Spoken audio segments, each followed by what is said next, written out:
जय हिंद दोस्तों, जय जवान जय किसान। मेरा नाम है राहुल जवान और आप देख रहे हैं किसान कार्यशाला। इस चैनल को जो आप लोगों ने प्यार दिया है उसके लिए आप लोगों का दिल से धन्यवाद। ईश्वर हमेशा आप लोगों के घर में सुखी संपत्ति तरक्की दे, आपके बच्चे आपका नाम रोशन करें और इस राष्ट्र के निर्माण में अपना एक योगदान दें। राष्ट्र के निर्माण में हर किसी का योगदान होता है और होना चाहिए। इसमें सेना, सिविल, इंजीनियर्स, डॉक्टर्स, कृषि वैज्ञानिक और सबसे ज़रूरी जो अहम रोल है वो है किसान का। बिना किसान के कोई भी देश तरक्की नहीं कर सकता, चाहे हमारा देश हो या कोई भी हो। और मैं चाहूँगा कि हमारे देश में किसानों की तरफ ज़्यादा से ज़्यादा ध्यान दिया जाना चाहिए। और मेरी एक ईश्वर से प्रार्थना है कि हमारा देश इस पूरी दुनिया में डंका बजाए अपनी एग्रीकल्चर का। लोग हमारे देश में खेती सीखने के लिए आने चाहिए, हमें दूसरे देशों में जाकर के खेती सीखने ना पड़े। हमारा युवा जो आज अपने देश से अलग बाहर के देशों में जा रहा है, छोड़ के घरों को छोड़ के लोग जा रहे हैं। पंजाब से बहुत सारे लोग जा रहे हैं, अलग अलग जगहों से लोग जा रहे हैं। वो वापस आएँ, अपने देश में खेती करें। और पंजाब क्या, हरियाणा, यूपी, सब जगह से लोग बाहर जा रहे हैं, बाहर की कंट्रियों में जा रहे हैं। वहाँ पे कुछ नहीं है भाई। हमारा जो दिमाग में मोनोपोली डालेगी कि आप गाँव को छोड़ के शहर में आइए, शहर में आपको रोज़गार मिलेगा। एक जगह मैं सुन रहा था कि वहाँ हमारे भारत में पिछले लगभग कोरोना काल के बाद से अब तक 7 करोड़ लोग शहरों से गाँव की तरफ पलायन किए हैं। ये बड़ी बात है। वो 7 करोड़ लोग कहीं ना कहीं गांव को ऊपर उठाने के लिए जो पढ़े लिखे लोग गए हैं, काम कर रहे हैं। आज के युवा को केवल ये समझाने की ज़रूरत है कि आपने अपनी खेती को किस तरीके से कम खर्च में ज़्यादा मुनाफे वाली बनाना है।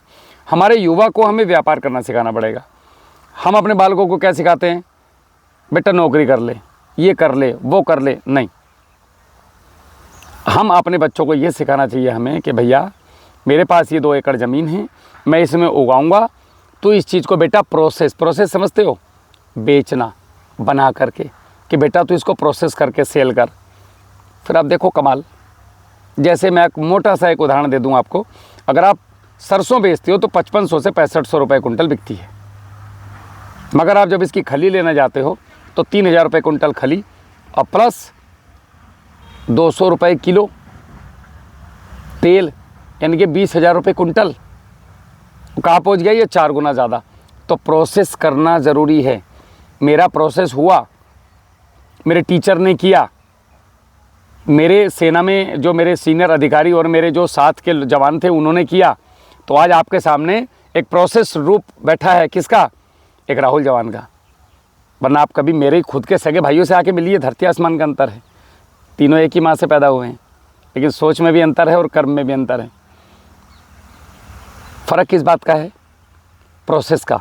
मुझे प्रोसेस किया गया है, मैं हुआ नहीं हूँ, मुझे किया गया। मुझे सेना में मेरे अधिकारियों ने पुश किया कि तुम अच्छा काम कर सकते हो, बढ़िया कर सकते हो। मेरे दोस्तों ने, मेरी संगति ने, मेरे हार्मोन्स ने। हार्मोन्स कहाँ से आते हैं?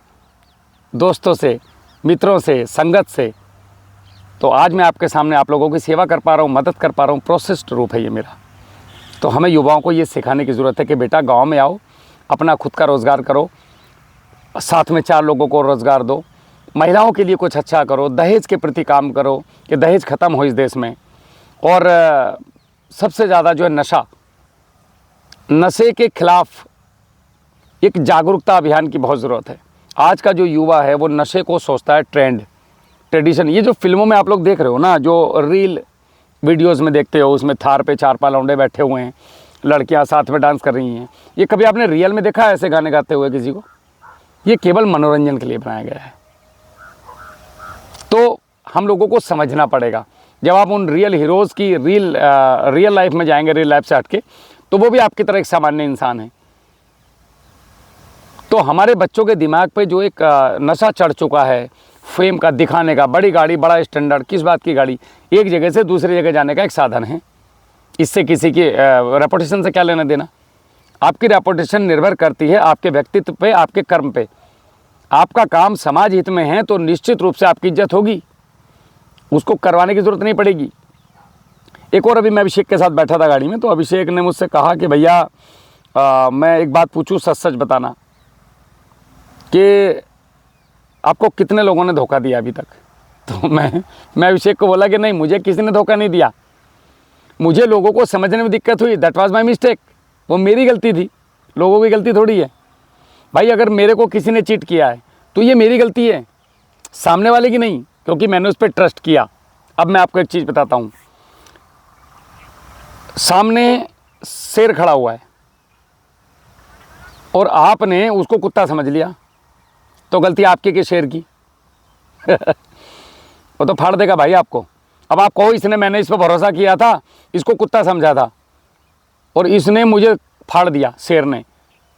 देखिए, जिसकी जैसी प्रवृत्ति होती है वो कभी चेंज नहीं होता है।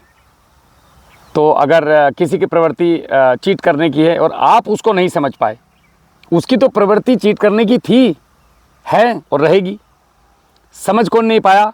आप। तो गलती किसकी? आपकी।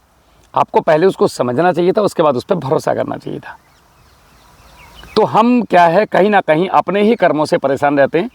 लेकिन इंसान की आदत है, तेरी वजह से ऐसा हो गया, उसकी वजह से ऐसा हो गया, वो आज मेरी ज़िंदगी में ये कर देता तो मैं ये कर लेता।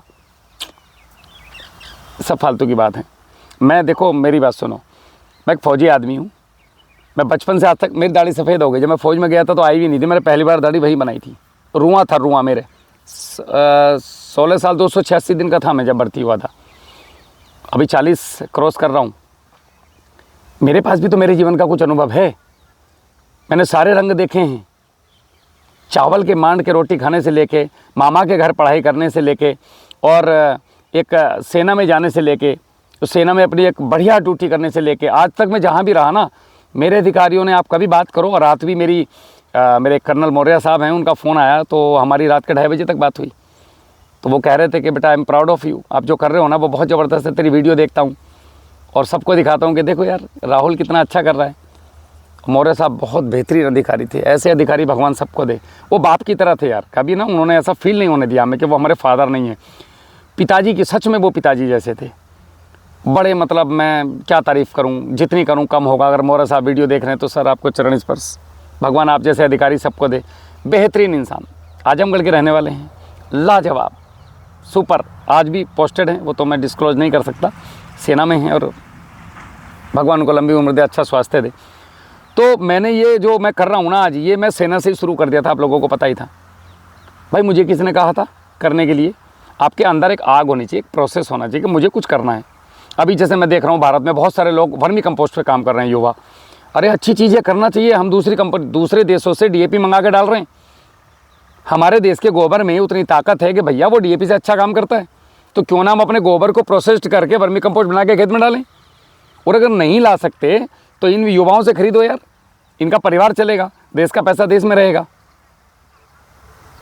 शुगर मिलों में रोने से अच्छा है अपने गन्ने को जूस के ऊपर लेके जाइए। हमारे देश में जूस की इतनी, मैं आपको बताऊं, पिछले 15 से 20 दिन में मेरे पास जूस वालों के पूरे भारत से कई 100 कॉल आ चुके हैं कि सर हमें बड़ी मात्रा में बल्क में आप गन्ना बुवा दीजिए जूस वाला, हम खरीदने के लिए तैयार हैं।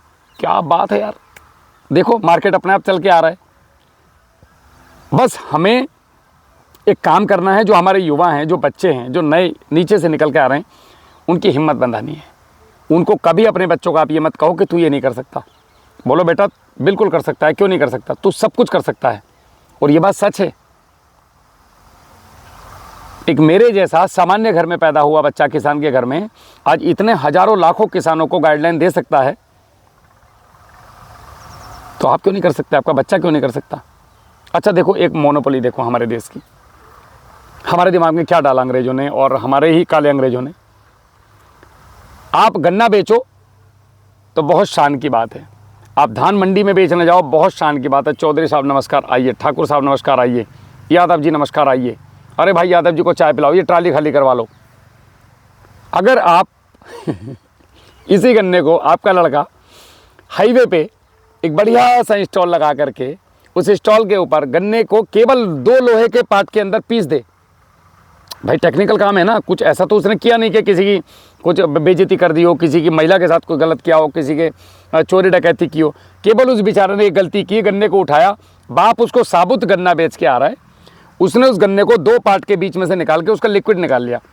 अब वो लिक्विड निकालने के बाद ये गन्ना 3,500 रुपये में कन्वर्ट हो गया, 350 से।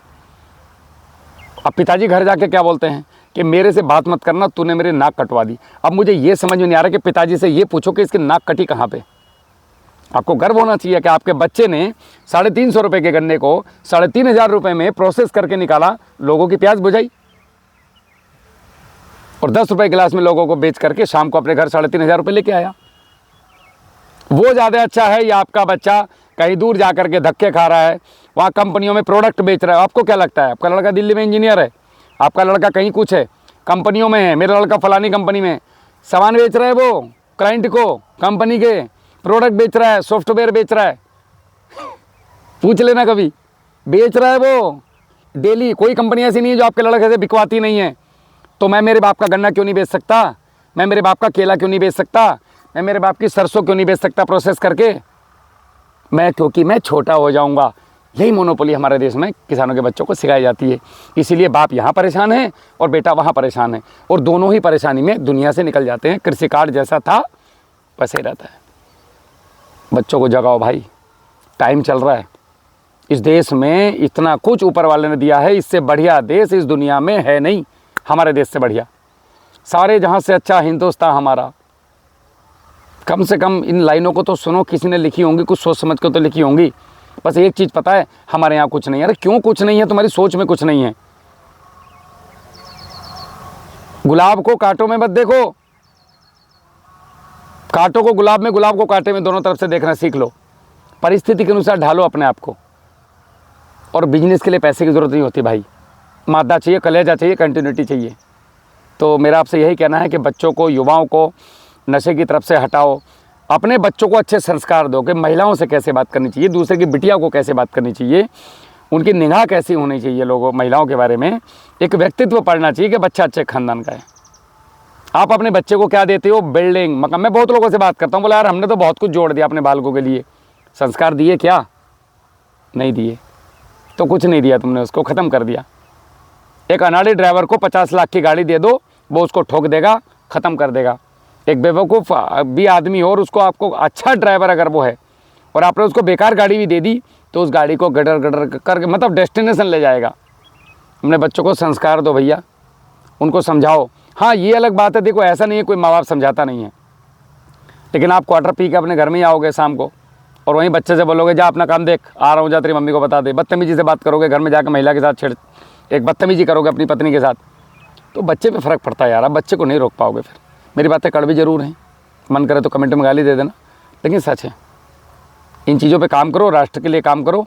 फिर मिलते हैं। जय हिंद, जय जवान, जय किसान।